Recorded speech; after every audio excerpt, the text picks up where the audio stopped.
Hello बच्चों, कैसे हो। तो आज हम देखने वाले हैं हमारा ज्योग्राफी का लेसन जो हमने फर्स्ट पार्ट इसका ले लिया है। क्लोथ अवर नेसेसिटी, कपड़े हमारी आवश्यकता है ना। कपड़े है ना हमारी आवश्यकता। कपड़े बिना हम कहीं घूमने नहीं जा सकते। स्कूल के कपड़े अलग, उसके बाद में स्पोर्ट के कपड़े अलग, उसके बाद में कई फंक्शन में जाने हैं उसके कपड़े अलग। हर तरह की हर वैरायटी हर इसमें अलग अलग होती है। तो हमने देखा था इसके 2 पैराग्राफ्स, ट्राई दिस हो गया था। अब अभी यहाँ से स्टार्ट करेंगे। Can you tell. Can you tell मतलब आप बता सकते हैं। Repeat the first can you tell activity and make new notes in your book. पहले क्या बोला गया है कि पहले आप बता सकते हैं दोहराए, बता सकते हैं दोहराए गतिविधियाँ और अपनी पुस्तक में नोट्स बनाएं। While doing this, keep in mind your need and write the number of clothes you choose in the box. क्या कहा गया है कि ऐसा करते समय अपनी आवश्यकता को ध्यान में रखें और बॉक्स में आपके द्वारा चुने गए कपड़ों की संख्या लिखें। आप में से इसमें कुछ कपड़े चुनने हैं जो आपको बहुत पसंद है और जो आपकी गतिविधियों में आपको यूज़ होते हैं, और वो जितने भी चुने हुए नंबर है वो आपको इस बॉक्स में लिखने हैं। ठीक है। तो are your answer in the second activity the same as in the first. क्या कहा गया है, क्या दूसरी गतिविधि में आपके उत्तर पहले की तरह ही है। मतलब आपको पहले की तरह ही आपकी गतिविधि है कि आपकी अभी की गतिविधि चेंज होती रहती है। क्या कहा गया है, after this activity we may find that the number of cloth we wish to have the rather large. क्या कहा गया है, इस गतिविधि के बाद हम पा सकते हैं कि हमारे पास कितने कपड़े हैं, वे बड़े हैं, है ना। लार्ज मतलब बड़े। Wanting cloth and really needing them are different things. क्या कहा गया है कि कपड़े चाहते हैं और वास्तव में अपनी ज़रूरत अलग चीज़ों में है ना। हमें चाहिए ना, हर चीज़ के लिए अलग अलग कपड़े होते हैं हमारे, है ना, बराबर है ना। Wanting things when we do not need them to simple desire not necessity. क्या कहा गया है कि कि चीज़ों को चाहते हुए जब हमें उनकी आवश्यकता नहीं होती है तो बस इच्छा होती है, आवश्यकता नहीं, है ना। इच्छा होती है लेकिन आवश्यकता होती है कि फिर तब नहीं होती है।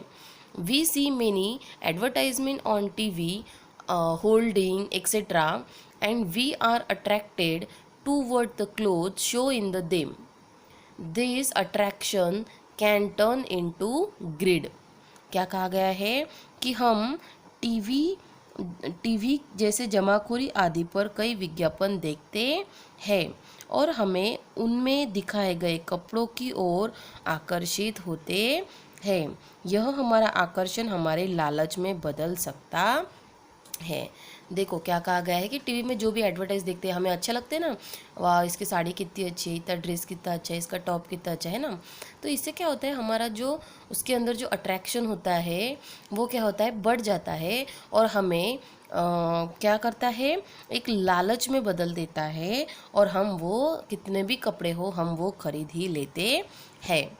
देखो डिस्कस क्या बोला है यहाँ पे, discuss need and greed for cloth, मतलब कपड़े की ज़रूरत और लालच।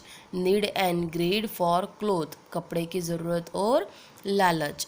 यूज़ योर ब्रेन पावर, अपने मस्तिष्क शक्ति का उपयोग करें।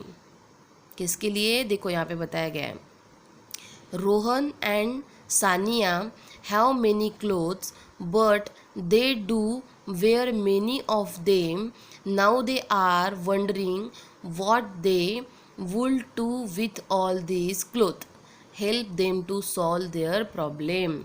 क्या कहा गया है, रोहन और सानिया के पास कई कपड़े हैं, लेकिन वे उनमें से कई ज़्यादा कपड़े नहीं पहनते हैं। अब वे सोच रहे हैं कि उन्हें इन सभी कपड़ों के साथ क्या करना चाहिए।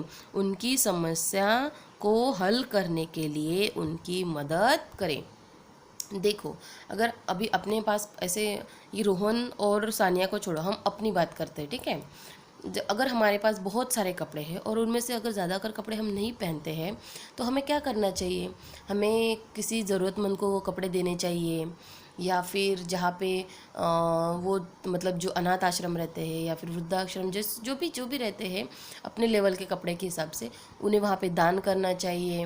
जैसे भूकंप जैसे ये जो आते हैं, विपदा आती है, तब वो लोगों के पास कुछ नहीं रह जाता है, उन लोगों को हमें दान करना चाहिए वो कपड़े, है ना। तो ऐसे तरह से हमें वो कपड़ों का उपयोग करना चाहिए, ना कि उसे फेंक दे या फिर फाड़ दे। बराबर है। चलो नेक्स्ट देखते हैं हम। क्या कहा गया है, ट्राई दिस। क्या कहा गया है, ट्राई दिस मतलब क्या है, इसे इस्तेमाल करें। फॉर टीचर, अब देखो टीचर क्या कहती है, for this activity visit the nearest centre to textile industry with the student and arrange an interview with the skilled worker here.